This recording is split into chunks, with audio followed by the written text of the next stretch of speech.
आप सभी का स्वागत करता नहीं भोजपुरी इंटरटेनमेंट के चैनल पर आगे बनी एक और बवाल और धमाकेदार भैया अपडेट के लेके जौन अपडेट पर भैया भोजपुरी के ट्रेनिंग चार खेसारी लाल यादव और भैया खेसारी लाल यादव जी को बहुत ही तगड़ा बहुत ही लाजवाब भैया गर्मी स्पेशल भैया गाना कहल जा सकता है। ये गाना का जौना गाना का भैया पोस्टर रिलीज कर गई बा जैसा कि आप सभी लोग भैया स्क्रीन पर देख सकता नहीं। जौना भैया गाना का नाम है पेप्सी।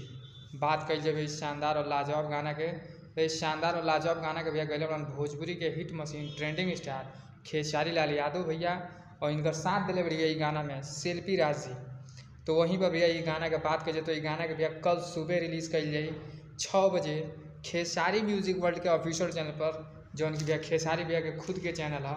और ये भैया गाना के कयास लगावत रहल जा रहा है कि ये गाना आदिशक्ति फिल्म से आई बट सारा कयास भैया फेल हो गई। ये गाना खेसारी लाल यादव जी के खुद के चैनल खेसारी म्यूजिक वर्ल्ड से काल सुबह भैया रिलीज़ होता। तो भैया काल सुबह तैयार नहीं जाए तो बवाल एकदम बवंडर मचा दी। कैसे भैया ये गाना बहुत ही शानदार और बहुत ही लाजवाब होके वाला बा। तो आप सब भैया ऐसे ही भोजपुरी जुड़े ताज़ा तरीन खबर के पावा खातिर भोजपुरी इंटरटेनमेंट चैनल के सब्सक्राइब कर बिल्कुल ना भूलिए, बेल आइकन के जरूर दबाएं ताकि भैया हमारा चैनल पर जो भी वीडियो अपलोड होके ऊपर नोटिफिकेशन सबसे पहले आप तक पहुँचे। तो फिर मिला भाई सही बवाल और धमाकेदार अपडेट के लेके, तब तक जय हिंद जय भोजपुरी।